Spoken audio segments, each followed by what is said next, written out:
Hi friends, ஜெப்டோலேருந்து இன்றைக்கி நான் ஒரு கிச்சன் கண்டெய்னர் தான் ஆர்டர் பண்ணியிருந்தேன். அது எப்படி வந்திருக்குன்னு பார்க்கலாம்.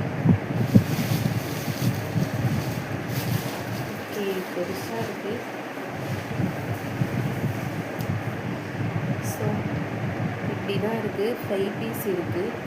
உள்ள எப்படி இருக்கும்னு எனக்கும் தெரியல.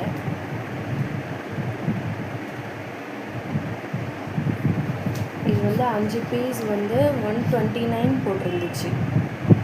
ஒர்த் தான் நினைக்கிறேன். நல்லாயிருக்கு பார்க்குறதுக்கு. இதை நம்ம இப்போ ஓப்பன் பண்ணி பார்க்கலாம். ஓகே.